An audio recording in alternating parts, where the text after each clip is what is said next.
ഇതാരായത്? തങ്കമണി, പ്രകാശം വന്നോ? നീ എന്തെത്ര പെട്ടെന്ന് വരുന്ന വിവരത്തിന്റെ ഒരു കത്ത് പോലും അയച്ചില്ലല്ലോ. പെട്ടെന്ന് വരാനുള്ള ഒരു സാഹചര്യം ഒത്തുകിട്ടി പോന്നു. ആ, എവിടെ ഇവിടുത്തെ പുതുമുഖം? ആഹാ, ഇതാണോ ന്യൂ ഫേസ്? എന്റെ കണക്കൂട്ടലുകൾ അപ്പടി തെറ്റിപ്പോയല്ലോ. എന്ത് കണക്കൂട്ടൽ? ചേട്ടത്തെ അമ്മയ്ക്ക് വേണ്ടി ഞാൻ പുതിയ ടൈപ്പിൽ കുറച്ച് ഉടുപ്പുകളൊക്കെ കൊണ്ടുവന്നിട്ടുണ്ടായിരുന്നു. പക്ഷെ തടി ഞാൻ പ്രതീക്ഷിച്ചതിൽ അല്പം കൂടുതലാ. നീ എന്തിനാ അങ്ങനെ പ്രതീക്ഷിക്കാൻ പോയത്? പ്രകാശിനൊരു കത്തെഴുതണമെന്ന് കരുതിയിരുന്നതാ. എന്നിട്ടെന്താ ഇല്ലെന്റെ കിട്ടിയില്ലേ? അല്ല, ഇത്ര പെട്ടെന്ന് വരുമെന്ന് വിചാരിച്ചില്ലല്ലോ. എത്ര ദിവസത്തെ ലീവ് ഉണ്ട് പോന്നെ? ധാരാളം. എന്ന് വെച്ചാ തോക്കിനകത്ത് കയറാമേ.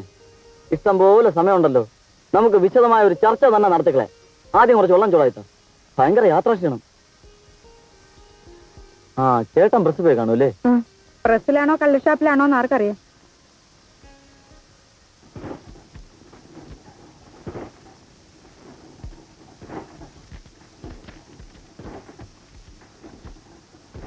സാറേ, സാറിന് തലവേദന ഒന്നുമില്ലല്ലോ? തലവേദന? അല്ല, ആദ്യമായിട്ടാകുമ്പോ തലവേദനയും ക്ഷീണമൊക്കെ ഉണ്ടാവും. പിന്നെ പിന്നെ ശരി ആയിക്കോളും.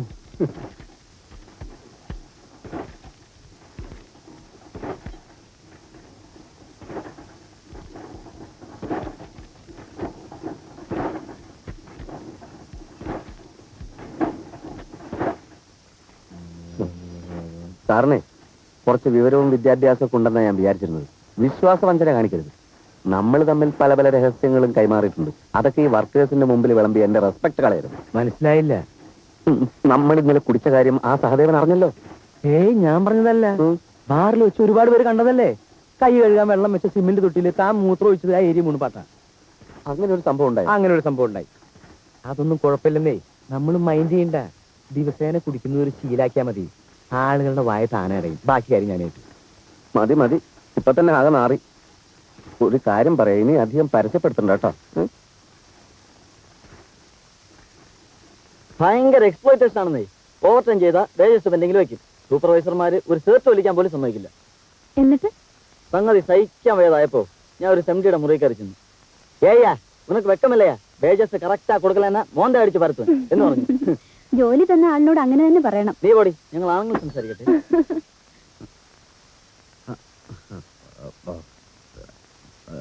നീ എപ്പോൾ വന്നു ഉച്ചയ്ക്ക്? നിന്റെ ജോലിയും താമസവും ഒക്കെ സുഖമായിരിക്കുമെന്ന് പ്രതീക്ഷിക്കുന്നു. എപ്പോഴാണ് നിന്റെ മടക്കയാത്ര? നീ നിന്റെ ചേട്ടത്തെ അമ്മയെ പരിചയപ്പെട്ടില്ലേ? നിനക്ക് മറ്റ് അസുഖങ്ങളൊന്നുമില്ല എന്ന് കരുതുന്നു. ശോഭേ,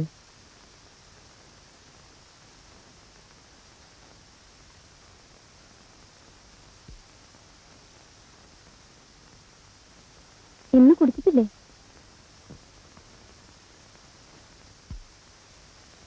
നിങ്ങൾ എന്താണ് അവിടെ സംസാരിച്ചുകൊണ്ടിരുന്നത്? പ്രകാശൻ എന്നെ പറ്റി വല്ലതും പറഞ്ഞു? എന്തു പറയാൻ? അവനോട് ഇത്ര ഗൗരവം കാണിച്ച എന്തിനാ? എന്നെ അവന് ഭയങ്കര പേടിയാണ്. എന്റെ നിഴല് കണ്ടാലേ അവൻ വിറയ്ക്കാൻ തുടങ്ങും. ശോഭ അവന്റെ ചേട്ടത്തെ അമ്മയാണ്. കൂടുതൽ സ്വാതന്ത്ര്യം കൊടുത്ത് എന്റെ വെയിറ്റ് കളയരുത്. ഒരു വെയിറ്റും അവന്റെ അടുത്ത് നടപ്പില്ല.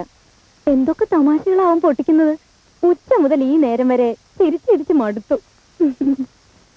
ഓഹോ, തമാശ എന്ന് വെച്ചാൽ പലതും അവൻ എന്റെ അടുത്ത് പഠിച്ചത് തന്നെ. ശോഭയ്ക്ക് തമാശ അത്രക്ക് ഇഷ്ടമാണോ? അത് കൊള്ളാം. തമാശ ഇഷ്ടമില്ലാത്ത ആളുകളുണ്ടോ?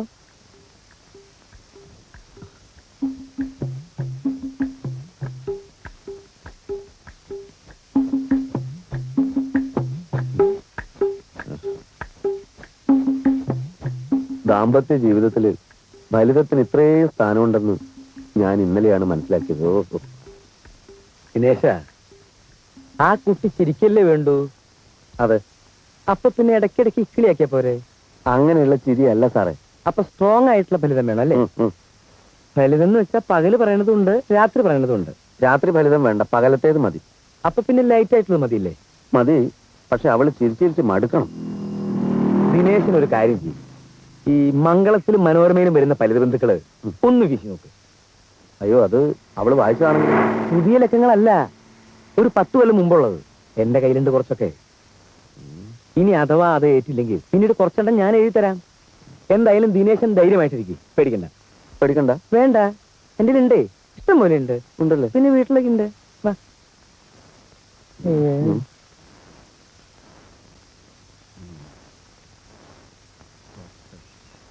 ഹോട്ടലാണെന്ന് കരുതി ബാർബർ ഷാപ്പിൽ കയറിയത് എന്തുണ്ട്? കട്ടിങ്ങും ഷേവിങ്ങും രണ്ടും ഓരോ പ്ലേറ്റ് പോരട്ടെ.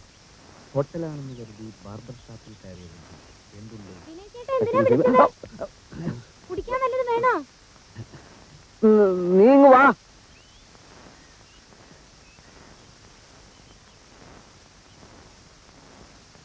ഇതെന്തിനാ ഇവിടെ വന്നിരിക്കുന്നത്? വല്ല രഹസ്യമുണ്ടോ? ഹേയ്, ഭാര്യയും ഭർത്താവും ഒക്കെ ആവുമ്പോ അവർക്ക് അവരുടേതായ ചില തമാശകളും കാര്യങ്ങളും ഒക്കെ ഉണ്ടാവുമല്ലോ. എനിക്കാണെങ്കിൽ ഒരുപാട് തമാശകൾ പറയാൻ അറിയാം. പക്ഷെ അമ്മയുടെ തങ്കമണിയുടെ മുമ്പിൽ വെച്ച് നമ്മള് എന്നെ എന്തിനാ ഇപ്പൊ വിളിച്ചത്? ഞാൻ തുണി കഴുകാണ്. അത് നമുക്ക് പിന്നെ കഴുകാലോ. അതിന് മാത്രമുള്ള പ്രശ്നം എന്താ? പ്രശ്നമല്ല, ചില നർമ്മ സംഭാഷണങ്ങൾ, ചില തമാശകൾ. ഞാനിപ്പോ പ്രസ്സിൽ വെച്ച് ഇങ്ങനെ ഇരിക്കുന്ന സമയത്ത് പെട്ടെന്ന് എനിക്ക് ചില തമാശകൾ തോന്നി. അതോടനെ ശോഭയോട് വന്ന് പറഞ്ഞിട്ട് പോകാമെന്ന് കരുതിയാണ്. എന്ത് തമാശ? തമാശ എന്ന് വെച്ചാൽ ഒരു വൃദ്ധനെ പറ്റിയാ. ഏത് വൃദ്ധൻ? ഒരു വൃദ്ധൻ. ഈ വൃദ്ധൻ ഹോട്ടലാണെന്ന് കരുതി ഒരു ബാർബർ ഷാപ്പിൽ കയറി.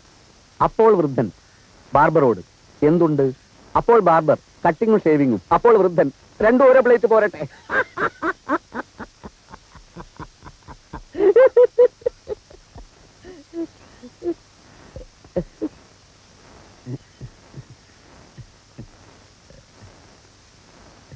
ഇതെനിക്കിപ്പോ പ്രസ്സിൽ വെച്ച് തോന്നിയതാണ്. ദിനേശ് ചേട്ടൻ എന്ത് പറ്റി? ശോഭയ്ക്ക് തമാശ ശരിക്കും അങ്ങോട്ട് മനസ്സിലായില്ല അല്ലേ?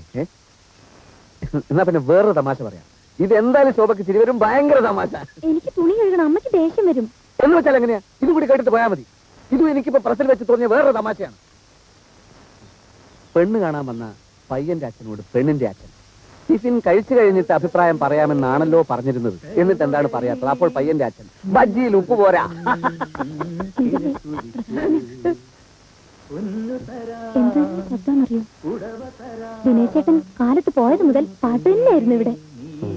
നമ്മൾ പറയില്ലേ ഗാനഗന്ധർവൻ അനുഗ്രഹീതമായ ശബ്ദം എന്നൊക്കെ? അങ്ങനെയൊക്കെ പറയാറുണ്ട്. പക്ഷെ അതൊന്നും അവന്റെ മാത്രം കഴിവൊന്നുമല്ല.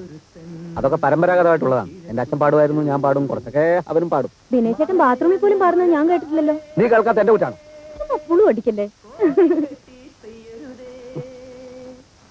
മനസ്സു നിറഞ്ഞ നൊമ്പരമേ വിങ്ങിപ്പൊട്ടി കരയരുതേ, കറുത്ത പെണ്ണേ കരിങ്കുഴലി നിനക്കൊരുത്തൻ കിഴക്കുതിച്ചു, കറുത്ത പെണ്ണേ കരിങ്കുഴലി. നീ ആരാടാ? യേശുദാസോ? ആരാടാ നിന്റെ കരിങ്കുഴലി? ഓടാ എന്റെ മുമ്പെന്ന് കേറി പോടാ അലവരാതി.